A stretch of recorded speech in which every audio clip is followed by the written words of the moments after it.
Hello and good afternoon to you. I'm Mitch McCoy. We're coming up on 2 o'clock here at KRK4 and Fox 16 News in Little Rock, and we are standing by at this hour. Congressman French Hill is in the metro right now. He is there up in Little Rock off of Fraser Pike. He's going to be holding a news conference here in just a moment. Because he says that the construction of the Keystone XL pipeline, more specifically that executive order by President Joe Biden blocking the Keystone XL pipeline, specifically the construction of it, is hurting a local business. And so you see the podium there. We have seen some movement from this location where he's at. We're told that he is going to be speaking here in just a moment. And we will be seeing this news conference get underway here, where we are expected to hear from him. And we are expected to also hear from Wellspun. This is the company in particular that the congressman says this executive order blocking the construction of the Keystone XL pipeline is hurting. We're also expected to hear from the president and CEO of the Little Rock Regional Chamber of Commerce, of course, other local stakeholders, as we see that this news conference is going to be getting underway here in just a moment. Again, this news conference should be beginning here in just a moment, where we are expected to hear from Representative French Hill, of course, from the 2nd Congressional District, and we're expected to hear from him because he says that local businesses and workers have been harmed by President Joe Biden's executive order halting the construction of the Keystone XL pipeline. Let's go ahead and look at these live pictures again, because we have seen some movement from this news conference, this area where this news conference is going to be taking place. It is going to be outdoors. We're told that this is going to be happening at Wellspun Pipes Incorporated. If you're familiar with this area, it's right off of Fraser Pike in Little Rock. So we are expecting this news conference get underway here in just a moment. But I do want to just set the scene for you, let you know what we're seeing from this area. And this is where this news conference is going to be taking place, where Congressman French Hill will be speaking with the media here in just a moment. The congressman has said that we're going to be hearing from several individuals, including officials with Wellspun Pipes Incorporated. Again, they're off of Fraser Pike. We're specifically going to be hearing from the COO, the Chief Operating Officer. And so it will be interesting to hear, at least from this perspective, why they say that the blocking of this construction is simply hurting local businesses, especially businesses here in Arkansas. And this business, at least in particular, is being hurt by that executive order. You see some movement there right now. Reporters, photographers, photojournalists are preparing the shot. We have seen people throughout the last couple of minutes here talking amongst themselves and preparing for this news conference that is expected to get underway here in just a moment, where we are going to hear from the congressman. We did speak with Congressman French Hill within the last week or so. There was no indication that this news conference was going to be happening. We spoke with him because he attended the inauguration of President Joe Biden, and he was talking about those events and in calling for a united America. So now you have Congressman French Hill at least back on the grounds right now in Little Rock, where he is expected to speak here in just a moment from this business in Little Rock. So we are waiting and we are standing by now for this news conference that will be getting underway here in just a moment. But if you're just joining us here, maybe you're on Facebook, you're scrolling through, maybe you just got an alert, maybe on your smartphone, wondering what's going on out here. We are standing by. We are expected to hear from Congressman French Hill in just a moment, where he is speaking at Well Spun Pipes, where we are going to be hearing from Representative French Hill. Of course, he represents the 2nd Congressional District here in Arkansas, in our nation's capital. He is holding a press conference. He's going to be featuring at least one local business, of course, Well Spun Pipes, about how President Joe Biden's executive order halting the construction of the Keystone XL pipeline is hurting businesses here in Arkansas. And of course, you know, for folks that have been paying attention, the Keystone XL pipeline has been very controversial for both parties over the last several years, ever since the construction of this pipeline started to get underway. Let me go ahead and bring this picture full for you right now. You can see it looks like you have your podium there, and it looks like some kind of photograph. I'm assuming that that's maybe a photo from the construction site where the Arkansas businesses have played a critical role in constructing this pipeline. And then there's something else to the right. I can't make that out, but it looks like some kind of text. But nonetheless, that is the scene out there in Little Rock off of Fraser Pike, where this news conference is going to be getting underway in just a moment. And of course, we're going to carry that live for you right here on Facebook. We're going to carry it live for you on our websites as well. So anything that is going to be happening at this business today, this news conference, we will be carrying it for you.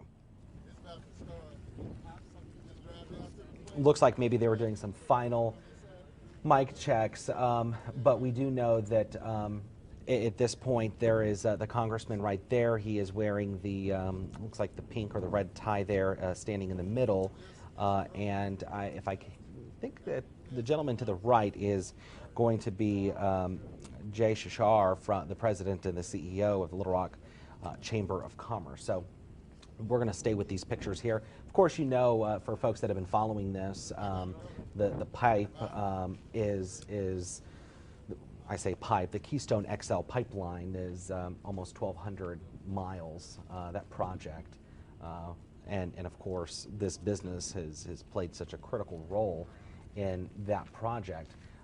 And when President Joe Biden halted the project with the executive order, it halted much of the work that has been done at this location. Here's the Congressman French Hill right now. Let's listen in live as this news conference gets underway. If you're just joining us, he is holding an update on how businesses are being impacted by the stoppage of the construction of the Keystone XL pipeline. Good afternoon, ladies and gentlemen, and welcome to Well Spun. We wanted to be able to do this event today in an area where you could actually visually see what it is we're here to talk about. You know, when you're looking at trying to get an economy going again, certainty is a big part of that. And today's discussion about President Biden's decision obviously has created more uncertainty in a time when we're all searching for certainty. So to begin our festivities, to discuss the issue and to talk about ways we're going to try to impact that, please welcome with me our 2nd Congressional District Congressman, the Honorable French Hill. Thanks, Jay. Well, good afternoon, everybody. I'm glad that we could assemble here at Well Spun and talk about the issue that's been taken about terminating Keystone Pipeline.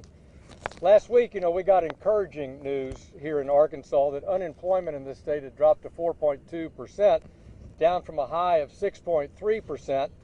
And under Governor Hutchinson's stewardship, Arkansas has weathered the economic impact of COVID-19 much better than many of our peer states around the country, particularly those that are in major government shutdowns and travel shutdowns.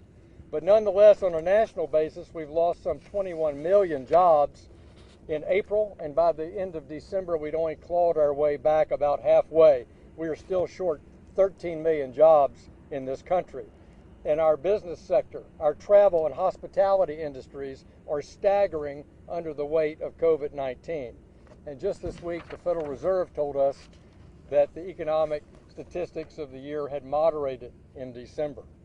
So it's in this context that the principal challenge before our nation is to get the American people vaccinated and get our country back open. Other issues are second tier compared to these critical objectives. And it's important to note that Congress and the Trump administration have appropriated $4 trillion in federal taxpayer funds, both to fight the pandemic, get therapeutics and vaccines functioning through Operation Warp Speed, and soften the horrific blow of this economic catastrophe. $4 trillion. That's about what we spend in a year for the entire federal budget. Everything, Medicare, Medicaid, national defense, our national parks. $4 trillion is larger than every economy in the world except China, the US, and Japan. Their whole economy. So being here today in January 2021 is truly a deja vu moment for many of the speakers you'll hear this afternoon. On these very grounds, in front of miles and miles of steel tubular pipe, we urge President Obama to approve this enormous international state-of-the-art infrastructure project. Congressman Griffin, who's here, our Lieutenant Governor, dealt with that when he was the member of Congress, and in 2014 when I ran, it was one of the first issues that came up during that campaign. Sadly, 6 years later, with the State Department, the Canadian government, a federal consensus reached and construction started, I must once again return to this yard, stand with American workers, and urge a new presidential administration to let this important project go forward. Benefiting thousands of jobs, our goal of American energy independence, our objective of producing critically needed energy, keep our country growing, keep our families employed, and ending America's dependence on energy from produced in countries that hate us. The Biden administration is wrong to stop this project. Millions of dollars have been committed since 2008, some 12 years ago, through which the partnership has established that Canadians and Americans alike, and it strengthens both of our economies. Across the country, the cancellation of Keystone XL pipeline is going to cost thousands of jobs, and over 100 miles of construction have been completed. Billions of dollars invested, and it will take a toll not just on jobs, but on our Native American communities that stand to lose hundreds of millions of dollars, including $1 billion of intergenerational ownership opportunities for those tribal communities in Keystone XL that will fight poverty on the reservations, build schools and hospitals. And for those concerned with the effects of climate change, in America, our objective of moving to reduce carbon emissions and ultimately a carbon-free energy future, the Trans-Canada Pipeline is part of that bridge. I remind my friends that hydrocarbons are the basis for organic chemistry that makes plastic for daily living, including all the protective gear used by our healthcare workers. Hydrocarbons are 63% of our electricity nationwide. So that electric car, that heating and cooling in your home, and the electricity to manufacture the power for our hospitals, our server farms, and your favorite video game come from hydrocarbons. And 95% of our transportation fuels, gasoline, diesel, and jet fuel, are all necessary to transport us to our jobs, to our recreational pursuits, and that fuel transports these vaccines around the nation and around the world to vaccinate an eager world. So in regard to renewable energy, a goal of the Biden administration, this project contains 1.6 gigawatts of renewable energy, part of a broader commitment by Keystone to have zero operation emissions, the first pipeline of its kind in the world. And if that wasn't enough, TransCanada has made that a commitment for every step of the way in the development of this pipeline. So with that, I want to turn to my friends and ask Mike Preston to come up and visit with us from his role in economic development on behalf of our government. Mike? Well, thank you, Congressman, and very well said. And I would just echo those comments and really appreciate your leadership at the federal level and what this means. From a state perspective, it's disappointing. It's disappointing for the Biden administration would step in and stop something like the Keystone Pipeline. I don't recall then candidate Biden or candidate Harris coming to Arkansas during the campaign or taking an interest in the jobs that were created and associated with this pipeline. So it really hurts to see when they become president and vice president that these actions would be taken. It would hurt so many people throughout the entire heart of our country, including right here in Arkansas.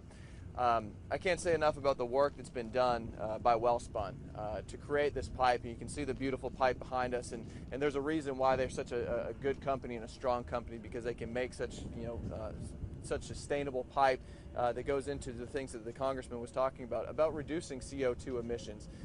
If we extract this from the ground and we don't ship it via pipeline and we have to put it on other modes of transportation, the CO2 emissions are way higher. So it's kind of counterproductive to what they're trying to do by stopping this. So when you look at where we stand in our economy, we're doing things right here in Arkansas. We're moving the needle. Yeah, we hit a high about 10.2% unemployment, but we've come back down to 4.2%. We're getting people off the unemployment rolls. We're getting people back to work. We're doing all the right things that we need to do as a state. Appreciative of the governor and the legislature and their leadership that's paved the way for us to allow companies like this to come in. But when the federal government then comes in and puts a roadblock up in our way, it hurts. It sets us back. And this is what we don't want to see going forward. When we recruit a company to Arkansas, they become part of our family. And I think Wellspun is just a prime example of that, of a great international company that came looking for a home, looking to do business in the U.S. And Rajesh, I know we consider you part of our family now. And I think you see the support that you have from our congressional delegation, from our legislative leadership, from the governor, from the lieutenant governor, from the chambers of commerce, from the city of Little Rock. We all have your support. We have your back in this. We want to see this happen because it's the right thing to do. You're the right company. We know it's going to happen. We know you're a well-run company at Wellspun. We know there's going to be other opportunities for you, but it really shrinks the market, and it hurts, and it makes a big difference. So this, the Keystone Pipeline executive order, it's going to hurt Arkansas, and we don't want to see that happen. We hope that the Biden administration will pay attention to the jobs and the potential loss it has, not only in Arkansas, but across the country, and will rethink this order so that we can continue to move this pipeline, and it's not sitting here for months and years to come, but we can move it on and get on to the next project. So with that, let me pause and turn it over here to Rajesh Chokani, who is the CEO of Wellspun. He is a great Arkansan who is an advocate for our state, who has taken myself and the governor to India to introduce us to new business opportunities to come in there, but employs so many Arkansans right here in Central Arkansas, and we're so proud of the work that we do. Rajesh, you are family, and we're here to support you. Thank you so much. Good afternoon, friends. Thank you so much, Congressman Fanchel, to organize this whole event, and thank you so much, Secretary Preston. We are so proud and privileged to be part of the Arkansas community, and Arkansas is our home now. And thank you so much, Chamber of Commerce, Lieutenant Governor, our business partners, as Brian and Mike, to come out and support us. We truly appreciate this support and the warmth that we receive in the state of Arkansas. Last week's executive order stopping the Keystone XL pipeline on the first day hurts more than this project hurts. It hurts the entire industry of oil and gas than this particular project hurts. It negatively impacts hundreds of businesses across the United States, and Little Rock is not different. We appreciate TC Energy, who really helped us in the tough times when we were laying off so many people, and with this job, we were able to sustain more than 600 jobs in Little Rock, Arkansas over here. It will be very difficult for us to sustain these jobs since the project is on hold now. All of our business partners, railroads, offloaders, Port Authority are directly impacted due to hold on this project. Wellspun strongly feels that this decision has been made without understanding how Keystone project has evolved over the period of last 10 years. Keystone project has committed that when this pipeline is operating in 2023, it will be operating with net zero emission. It will generate hundreds of millions of dollars in terms of the property taxes for different states where the pipeline is passing through. It will sustain 11,000 union jobs if this pipeline is constructed. It will help to generate billions of dollars in terms of the gross domestic product for the country. The new Keystone XL pipeline will achieve all these goals. Moreover, pipelines are by far the safest mode of transportation when we compare them with the trucks and with the railroad.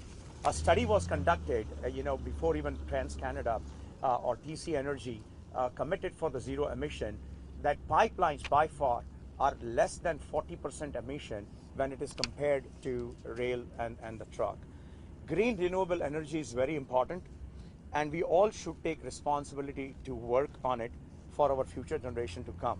However, it should not be at the cost of the present job and the well-being of fellow Americans today. Thank you so much, everybody, to come out over here and support us.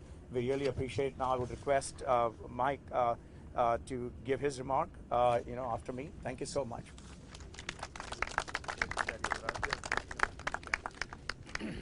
Thank you. Hello and good afternoon. First and foremost, thank you. Sorry about that, Mike. That's all right. I want to thank you for your attention and for the opportunity you're affording me to share my thoughts on this ever important issue. My name is Mike Nunnenkamp, and my company is Dunn Transportation and Stringing Inc.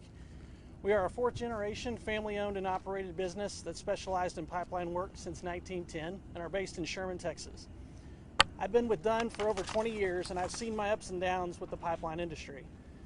For roughly the last year, our company operations have suffered immensely at the hands of the COVID-19 pandemic. However, a silver lining to such a devastating situation was the great news that our company and our employees, in conjunction with hundreds of union employees, had been awarded a contract to handle roughly 250 miles of pipe for the Keystone XL pipeline project. This project seemed to be a blessing and answer to prayer at a time when our company and many others like us needed it most. Unfortunately, due to recent decisions made by our new president with revocation of the Keystone XL permit, we now have lost out on months of work and millions of dollars in revenue. All of our employees are hardworking Americans who have stood with our company and worked with pride to handle these pipeline projects, knowing we are helping secure our great country's energy future. My son, who was hired on at Dunn just over 2 years ago, that represents our fourth generation, put together a few videos of our crews and equipment out working on various pipeline projects. I would like to paint a picture of what those videos encapsulate for you. It shows several of our employees and foremen who have been with our company over 15 years that come from all over, parts like Arkansas, Illinois, Texas, Minnesota, and Louisiana, working hard to provide for their families, showing up early and leaving late to make sure the job's done safely, with quality, and with the American pride our country was founded on. Work on these important pipeline projects represents so many different people from different regions that make up this amazing country. Without the Keystone project, all of these employees lose that valuable opportunity to provide for their families. I've shared a bit about my company and the impacts this project has on us, and now I'd like to touch on some issues that reach beyond us. Alberta continues to produce oil regardless if the Keystone XL project is constructed or not. Therefore, the need for oil to be transported from Canada will need to be met in other ways. Those ways will include increased capacity in the already existing Trans Mountain pipeline that's in Canada that would take the oil to the British Columbia coast and hauled via tanker vessels to the west coast and over to Asia. It will also be transported via rail cars and trucks through the United States and down to the Gulf Coast. Eliminating the Keystone XL pipeline does not prohibit oil from being extracted, nor does it prohibit Canada from moving the oil to Gulf Coast and internationally. Therefore, the only ones that are hurt by the cancellation of Keystone XL are American companies that now don't get to participate in the construction activities like my company. TC Energy has already awarded the construction to other companies like mine that are members of the Pipeline Contractors Association, which is a union-based membership group. These companies include Bernard Pipeline, Associated Pipeline Contractors, Michaels Corporation, Precision Pipeline, Price Gregory, and U.S. Pipeline. All of them employ hardworking United States union employees. Therefore, estimates reach upwards of 11,000 people that have effectively lost their job with the cancellation of Keystone XL. TC Energy has also fully committed $1.7 billion to operate the pipeline with renewable energy and achieve net zero emission within 2 years. This is unprecedented and speaks volumes about the advancements the pipeline industry is making towards a greener future. Their commitment amounted to the equivalent of taking 650,000 cars off the road, one of the largest renewable energy investments ever. It is also a fact that TC Energy had entered into an agreement with an indigenous group, Natural Law Energy, who committed to invest Canadian $1 billion in the Keystone Oil project. The finalization of that agreement was pushed back to mid-21 to confirm the project would move forward. Now, with the cancellation, that eliminates these indigenous groups from participating in earnings that Keystone would provide.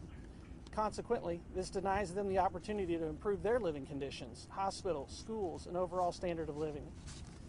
It would be an oversight not to mention the economic impact that losing this project has on so many cities and states that this pipeline would pass through.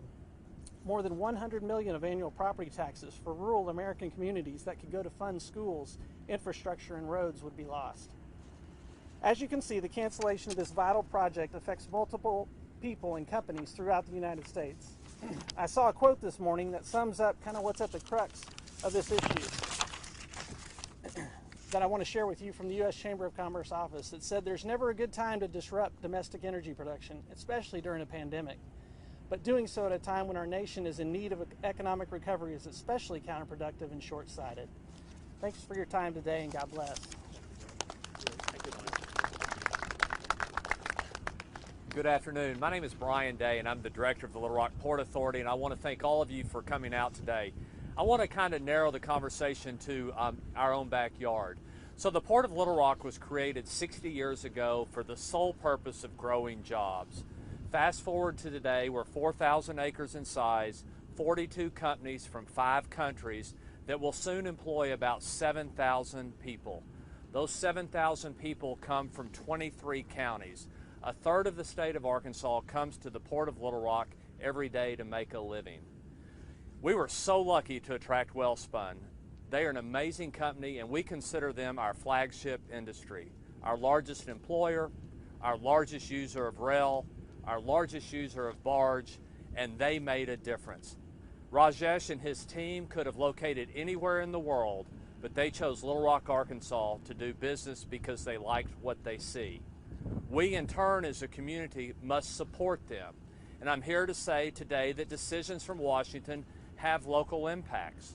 The Port of Little Rock survives by moving barges, unloading rail cars, leasing land. We take those proceeds and buy more land, build more infrastructure so we can grow jobs.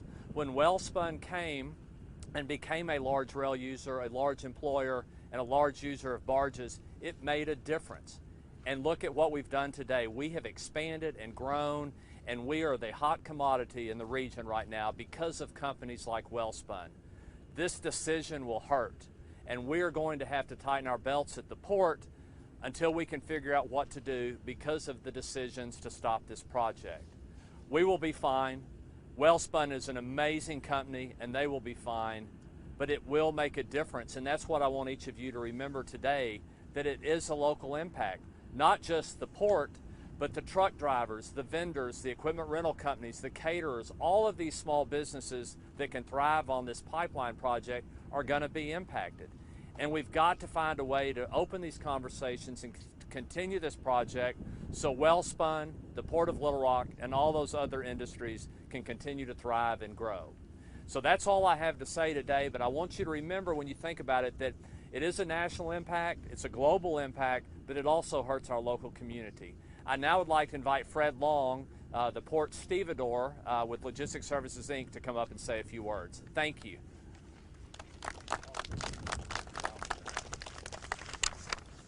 Good afternoon. My name is Fred Long, and I'm the General Manager of Logistics Services here at the Port of Little Rock. Port of Little Rock is the largest public port in the state of Arkansas, and Wellspun is the largest customer of the largest port in Arkansas. We're the Port of Little Rock's exclusive stevedore, warehouseman, and terminal operator. I'd like to thank Congressman Hill for leading the charge to raise public awareness of the impact of the cancellation of the Keystone XL pipeline project to our state and national economy, and the loss of jobs that will result with further actions against the industry.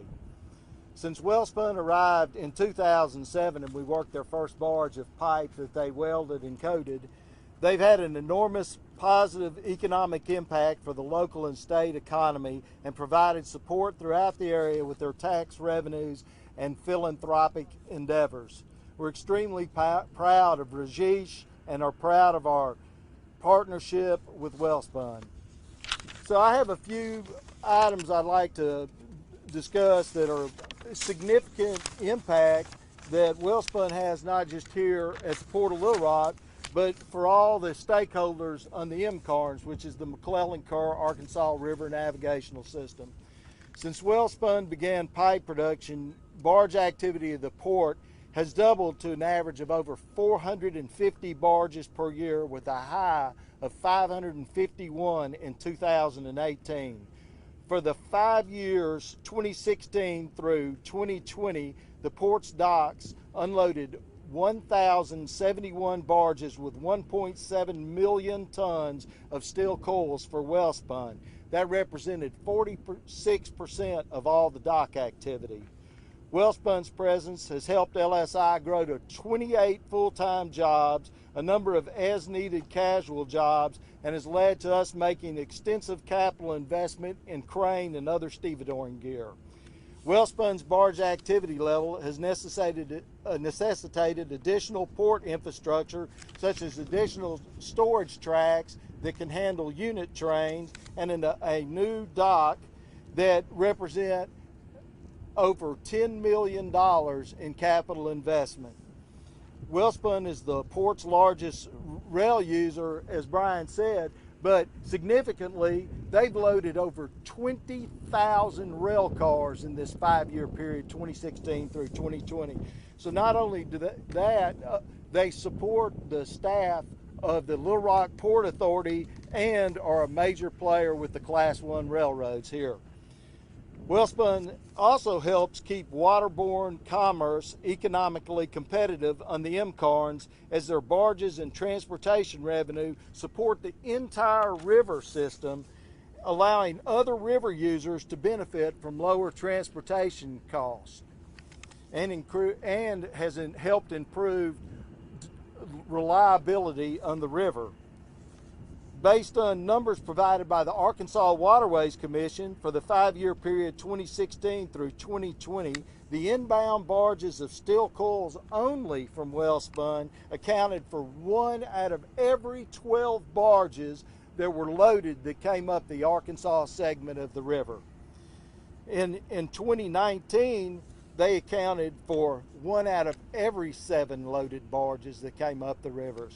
Now, what's important about that is when these barges are emptied, they become available for reloading. And Arkansas, especially Central Arkansas, ships out a lot of aggregates and grain and beans. Without these empty barges available for reloading, the cost of transportation would increase dramatically and not make it economically feasible for some of these companies to utilize the river. Those over 200 barges per year on average that Wellspun handles support the staff of 7 of the Little Rock Harbor Service, which is the local fleet operator. In addition, all these barges going up and down the river, uploaded and back down reloaded, helps with Jantran, who is the primary towing service that runs from Rosedale, Mississippi up to Tulsa, delivering to all the ports up and down the river. Without Wellspun's activity, Jantran would be seriously affected. You know, without Wellspun and their activity, all the stakeholders along the river would be negatively impacted. Cancellation of this pipeline and further negative legislation targeting the oil and gas line pipe manufacturing industry will not only cost thousands of jobs here in Arkansas and adversely affect all the stakeholders, but it could dramatically increase the cost of transportation for the farmers and co-ops shipping these grains out that compete on a global market where pennies to a bushel make all the difference in the world. Thank you very much.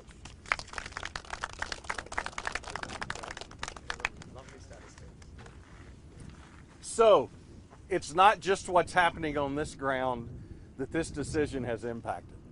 It's impacting significant other industries, significant other areas. It's impacting the way you're going to live your life, just as the way these employees live their lives. So to finish us out today, I want to reintroduce the congressman so that we can talk about, as a team, as an organization, as a company, as a city, as a region, and as a state, how we're going to come together and say, this is not right.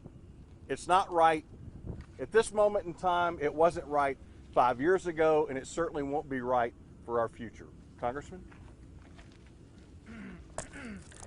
Jay, thank you. And I think all of us have heard a compelling impact of the interconnectedness of the international economy, of the oil and gas economy, and how it impacts right here in Metro Little Rock real people's lives, real jobs.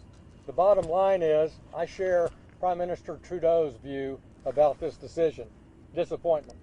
I'm disappointed in President Biden that he's been guided by the far left of his party and not the centrist approach that he talked about so much during the fall campaign. This country, through wind, solar, battery extensions, nuclear technology, we lead the world in global energy technology, renewable and in the fossil fuel industry. And we need in this society an all of the above approach for our energy future as we move away in the future to a carbon-free world. This transition has been a long time in coming and will take the next few decades to accomplish.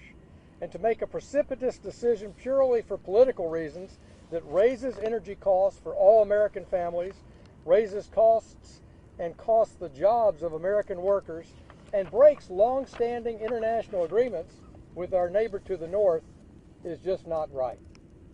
This maddening 12-year saga to stymie the construction of an economically viable, geopolitically important, international infrastructure project is a classic example of the death of common sense.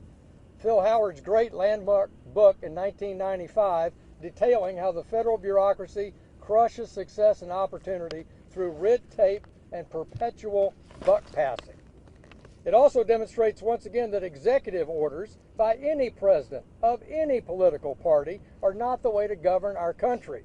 Instead, we must find a consensus in the legislative branch in accomplishing permanent law. This is much better for our economic well-being and our national security, which is why I've joined colleagues in the House and co-sponsoring the Promoting Cross-Border Energy Infrastructure Act, which will authorize the construction, connection, operation, and maintenance of all international border crossing facilities for the import and export of oil, natural gas, and the transmission of electricity between the United States, Canada, and Mexico. In the House, I'll continue to work with my colleagues on both sides of the aisle to enact this kind of meaningful legislation that helps American workers and doesn't hinder our economic recovery coming out of this pandemic. Even if it seeks the President of the United States to use an executive order, we will work to make permanent law that's for the long-term betterment of this country for North American energy development. I want to thank all of you for coming. We've got some fact sheets for our reporters that are here. We've got the chronology. We've got the background on this project. We have a copy of this bill on international border crossing for energy development. And I'd like to ask my friends if there are any questions from the press. We'll be happy to try to respond to them. No?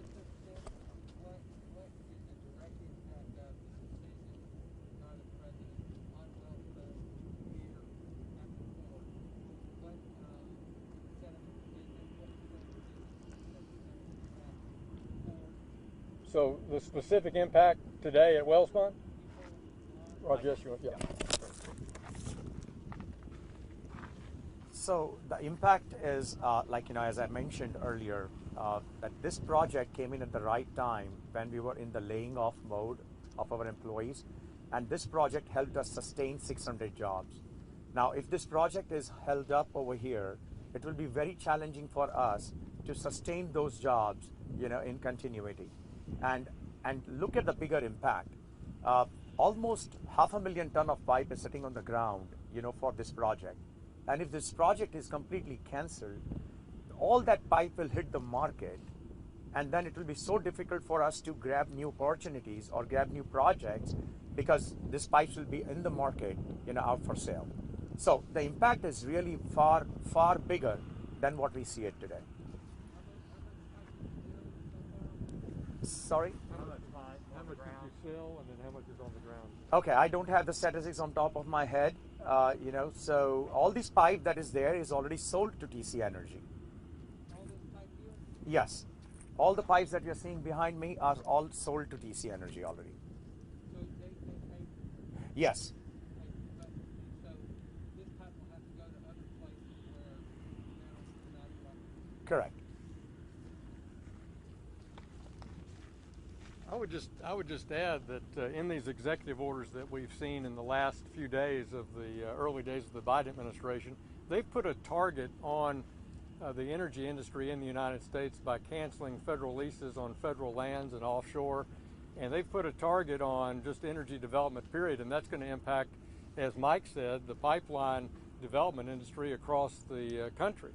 And as Mike also said, the safest way to transport fuel is by pipeline, especially a modern, brand new, technologically superior, environmentally sensitive in terms of its operation pipeline. So I think this intermediate outlook is not good for the industry. You have a follow-up or no? Yes, sir. Are there things you can do to try to reverse this executive order or challenge these in court? Right. I mean, there are things you can do.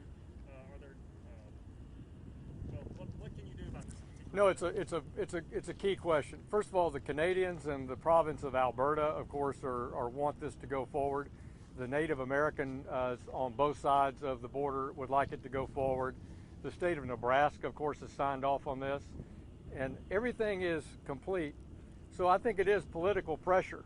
When President Obama didn't support this project, the House and Senate actually passed a bill to compel it to go forward, and President Obama vetoed that bill. So while this is a controversial project for some, it is something that is the right thing to do for our industry in both Canada and the U.S. for both the safety reasons, environmental reasons, and energy independence reasons. So we will taking that case forward to press him from every constituency that we can muster to reverse that decision. And you could ask the question, and we asked this of President Obama, and he allowed us to go forward with a new view in Nebraska. If you follow this issue, we have the chronology here for you. We went back to Nebraska, back to the native people, back to the Sandhill environmental community, and rerouted the project, got it done in the right way, made all kinds of improvements. So my question to Joe Biden is, I think he's living 12 years in the past. Let's ask him, what would it take for him to approve this project? And we'll be doing that in a very forceful manner. Yes, ma'am. Some of these jobs were temporary because they would just take whenever the Keystone pipeline was finished. Yeah. Is that true? And then also with this executive order, if it doesn't get challenged, how many jobs in Little Rock? I know you mentioned there were 600. How many will those people be lost? How many jobs will be Well, I'm going to let Rajesh answer that, but Mike, come up and let's assess this. Let's talk about the permanent employment of people who make their living, whether they live in Batesville, Arkansas, or Ardmore, Oklahoma, that are welders and construction people on pipelines. People say, well, that's a temporary job to build a pipeline. No, they're working 12 months a year building pipelines all over the world or all over North America. This is a full-time job. It's true the construction ends, but that welder, that person working on that crew moves to the next pipeline. Mike, you want to talk about the hard-working folks in this industry? Yes, sir. I sure will. Thank you. Yeah, no, that's a great question. I appreciate you asking it. So the temporary in nature is just due to the actual men and women that'll be working on the project as it's being constructed. But then you have to think long term, like our business. We've been around since 1910, and all we've done is pipeline, which to some people it's surprising. But they do move on to the next project. This would have been a critical project that would have lasted well over a year, and that's pretty uncommon. We'll work on projects that could last a week, 2 weeks, months, and like this one, which would be over a year. and which it would also include other companies and other contractors, beyond just our company. So I think the estimates are around 11,000 people that would be employed by this particular project for, like I said, roughly a year. And then you think about all the impacts of the economies that it's going through, and the property tax and the revenues that it creates for those towns. And then you think of the longevity of the pipeline itself. Once it's built, you're going to have people that work the compressor stations and monitor the pipe as well throughout the duration of the lifetime of the actual pipe itself. So temporary is probably not the correct word to use for this project, for sure. So with that, I know you mentioned 11,000, well, so you guys mentioned 600. So can you describe those differences? And then you said it was a year-long commitment here. So would they have been let go after the year ended? Not necessarily. Like for this project, they would just transfer to the next project. Okay. So when you have a project like this get canceled, it's a big hiccup. And coming on the heels of the pandemic of 2020, we already had that big hiccup. So now all of a sudden a project like this goes away that would have supported another year's worth of work, just extenuates that pain and that time. So the 11,000 that I'm referencing is my company as well as the other companies that'll come in behind. So we'll handle the logistics of the pipe itself and getting it to destination, and then other companies will come in and then actually construct the line. And those are the ones that I stated in my statement. And then we'll have the opportunity to be a subcontractor to work under them as well on the construction side. So that's the duration of the year that I'm speaking of. The 11,000 jobs would incorporate ours as well as these other contractors that would come in and work as well. Yeah. I want to add. Sure. That's a great question, and it goes back to certainty, which is what we started with this. So if the uncertainty of this project being ended by executive order then creates uncertainty in the minds of others looking at creating pipeline activity to transport whatever it might be, natural gas, water. It could be a whole host of things. If all of a sudden that uncertainty that takes place from this project impacts those projects, then Mike and his family that's been in this business since 1910 doing temporary work year after year after year, now all of a sudden there is no more work, whether it's for this project or companies willing to invest the hundreds of millions of dollars that it takes to create this type of project and move it forward. The folks that are working in this building won't have the opportunity to make more of this kind of pipe for whatever that next project is. So it's not just the impact of 600 jobs in that building with this one Keystone pipeline. It's the impact going forward, because if this is stopped and can be stopped just like that, what else? What's next? I would just say, when the energy business has been good in the past decade, the employment here has been at 1,000 jobs, and it's 600 now. All this does is put pressure on management here. If they don't have forward sales to be able to hold those jobs, is going to be challenging in this environment. So, any other questions? Well, in terms of climate change, a lot of people are saying that if you do really want the economy to thrive, then you would invest in cleaner energy, because we're seeing so much destruction because of climate change that we're end up having to spend so many more billions of dollars in. So so many people are saying that that's the future, is clean energy. What is your response to that? My response is I made some comments before you came. I'll be happy to visit with you afterwards. But the bottom line is we're in that transition to a more carbon-free emission economy. It's going to take decades to achieve that, and we need to be doing both. We need an all-of-the-above energy strategy to bridge, and this is why natural gas has been important to move from coal-fired electrical generation, baseline power, to natural gas because of the abundance. We even export natural gas now. That's been an important bridge. Natural gas has 25% fewer carbon emission areas than burning coal would. You've seen that. We need to lower the federal regulatory costs of nuclear power.